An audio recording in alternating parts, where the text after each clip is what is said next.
Morning, Jamie. How are you going? Yeah, good, Hazy. How's the week been?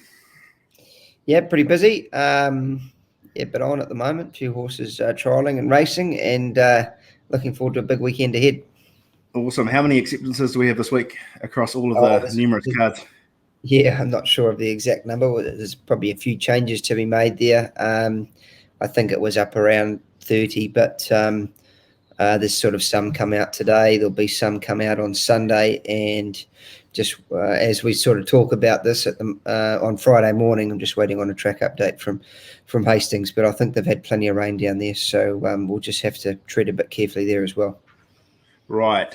So I think I guess firstly we'll cover off last weekend and the impressive Entrevier winning first up in the Sherco Stakes. Can you talk through that? Yeah, that was awesome. Great to see her come back in such good shape. She's a very promising mare. And yeah, the race set up perfectly for her. They went hard in front. She's able to sort of sit midfield and get to the outside and had a trouble-free run. So I thought James rode her very well. She wasn't knocked around. She only had a couple behind the saddle, and she will go to wherever the meeting is next Saturday, the 25th.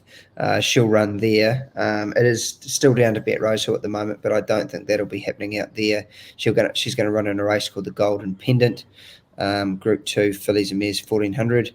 But yeah, she's come through her first up run in good shape, and looking forward to the rest of the prep with her. Awesome. Well, as I've mentioned, we've got a number of cards to pick off today. We've got the first leg of the Triple Ground down the Hawke's Bay. Runners down in Riccarton, of course. We're running a few around at Taupo today, and then our eyes will turn over the ditch to Caulfield and Ramwork, where we've got a number of runners engaged in group races over there. And then we're going to wrap things up and have a look at the card at Te Araha on Sunday. So we'll rip into it because we've got a number of runners to get through. So just kicking off today in Taupo, race 4, as you mentioned, there's a couple of scratchings in there. You've got 4 lining up, the first of which is Aotea Lad. Yeah, Aotea Lad. So I'll just whip through these quickly. They're all sort of all first up. Just Aotea Lad's resuming. He's a sort of a miler. He's got to carry a fair bit of weight. So look for him next time. I don't think he'll be doing too much today. Aromatic, she's got a great record.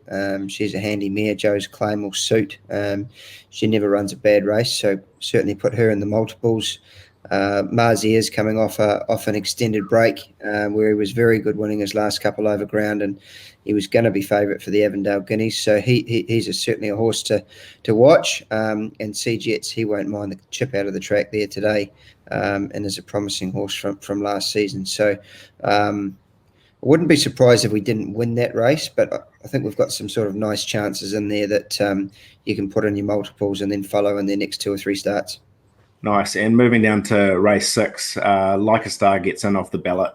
Joe Cameron on board with 2 Kilo Claim. Yeah, we're going to kick her off there. She's had 3 trials. Trials have been okay, but I just think her work's improved. She worked with Masai Tiaroa on Tuesday morning. Did everything well. She's a pretty good galloper, so she's going to be over the odds, and it wouldn't hurt to have a little play each way on her at a decent price and what looks to be a strong enough field. But it wouldn't surprise me to see her sneak into the placings. Great. Right, so we move down to Hastings. As you mentioned, there's been a bit of rain overnight, so we'll wait on obviously the track conditions to be updated before we make the decision on starting a number of runners. But we'll kick off in race 5, the stakes race, 3-year-old set weights, El Rocker, Sir Columne's Trophy. You've got the impressive last start place getter, I Wish I Win, finally gets its chance to hopefully break through, Jamie. Yeah, very good horse. Impressed with his first up run. We've got a high opinion of Imperatriz, and he really, gave it to her all the way down the straight. Made her really fight hard for it. So she's a good mare. He's a good horse. Imperatriz is a good filly, and he's coming up well. So he'll go forward from the barrier.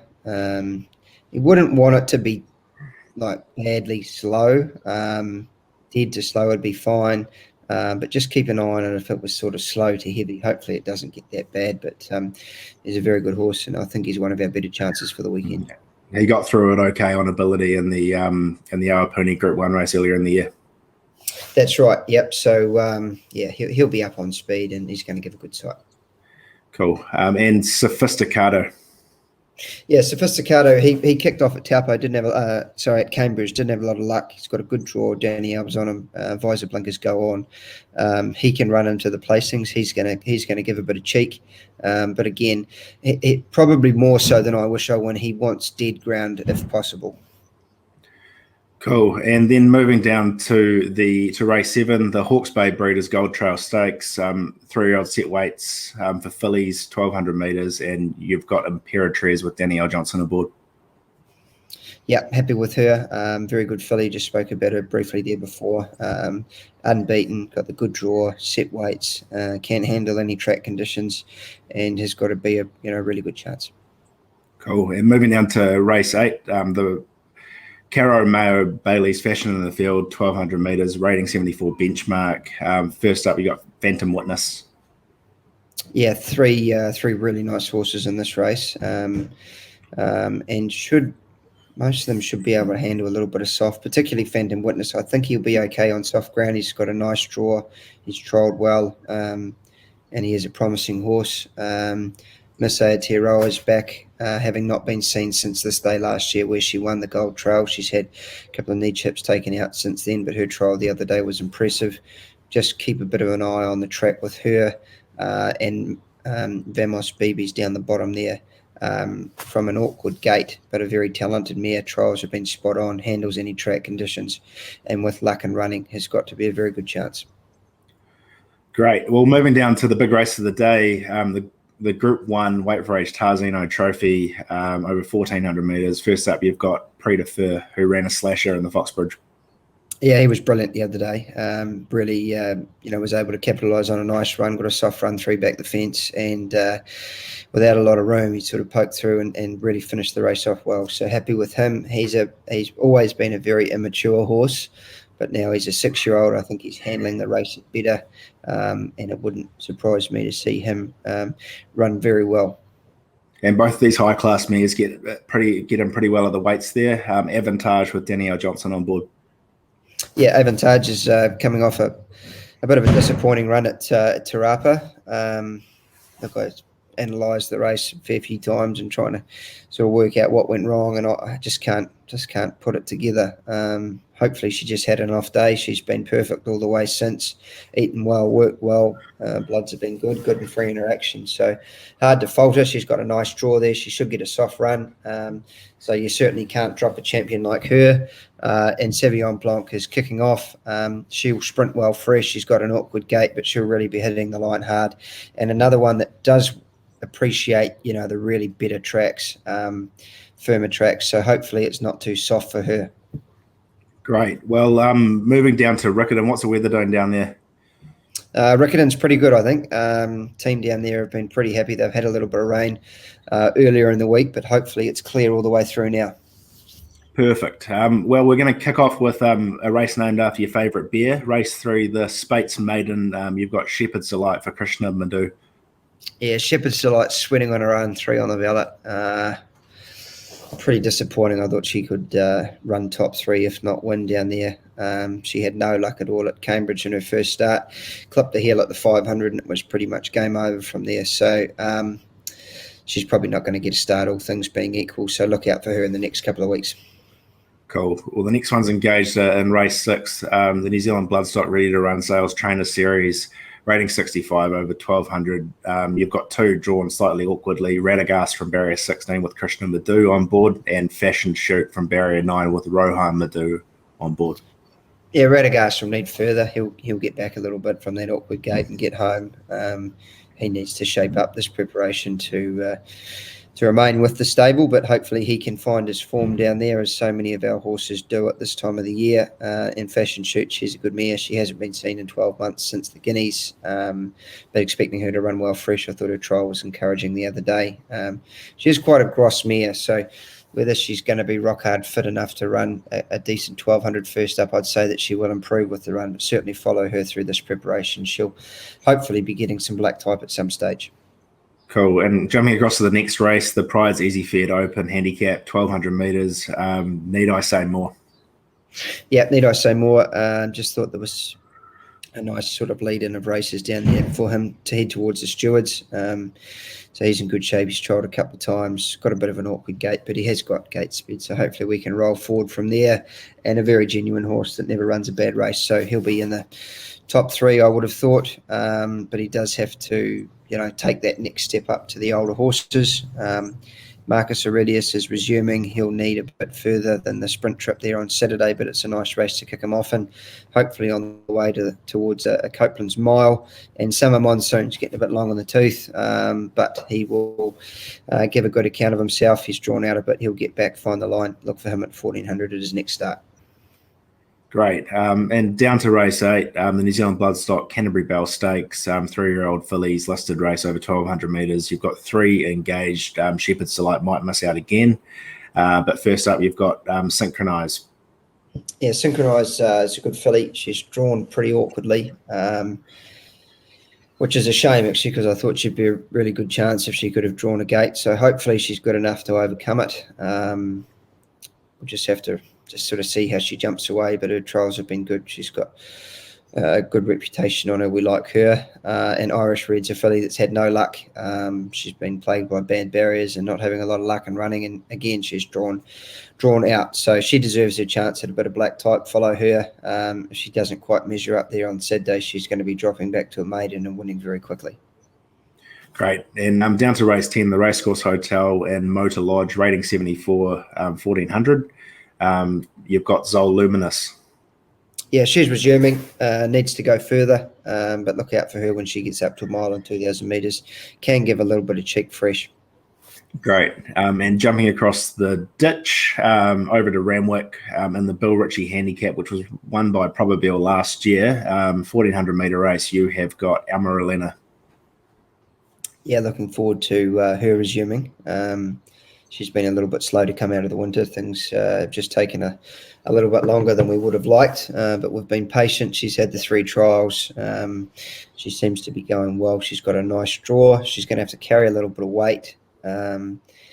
She's going to give a tissue 4 kilos, but she's a really top-class filly. I think 1,400 suits her first up, and she's certainly a great each-way chance at the odds that the bookmakers have put up. Great. And across to Caulfield, the next Group 1 of the day, race 8, the Surroup at Clark Stakes, handicap race over 1,400 metres. You've got Probabeel with Brett Preville aboard. Yeah, really happy with her. Great first up, winning well. She's had 3 weeks between runs. She's had a jump out at home at Flemington.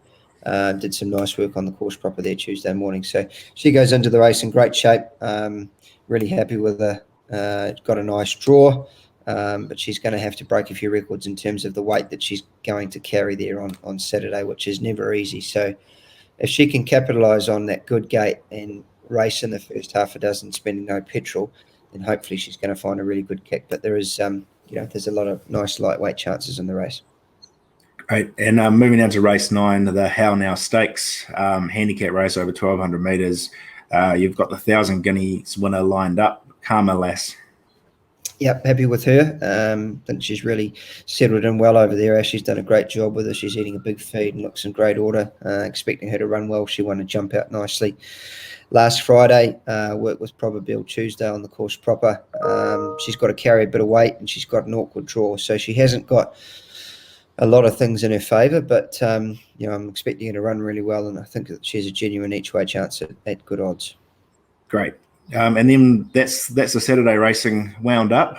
We move across to the Ellis Lee meeting at Te Araha, the Pakuranga Hunt meeting. Obviously, COVID taking that meeting away from Ellis Lee. We've got a couple of runners lined up, the first of which is Richard of York and the RMS Contracting Open Hurdle.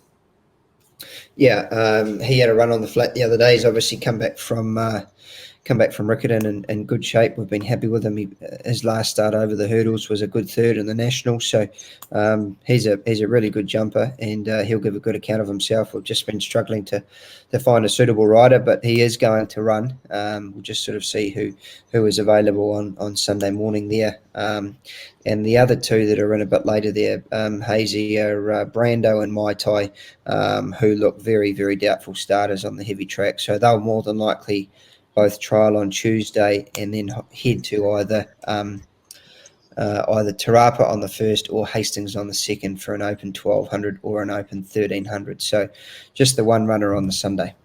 Great. Well, that's that wraps up a pretty exciting looking weekend of racing. So good luck, Jamie, and hopefully we can get a couple of winners. Just quickly, have you got a best bet for the weekend? There's obviously a heap of runners there. Surely you can give us one. Yeah, well, I think the weather's going to hopefully have to play its part. Guerin was asking for something for the Herald, and I gave him Need I Say More, who I think is a very good horse and should be able to carry the weight. So let's stick with him. But looking forward to seeing a lot of those horses. I don't think anything's over the line, but really nice chances at all of those different tracks, and certainly looking forward to the weekend. Awesome. Well, good luck out there, and we'll catch you again next week.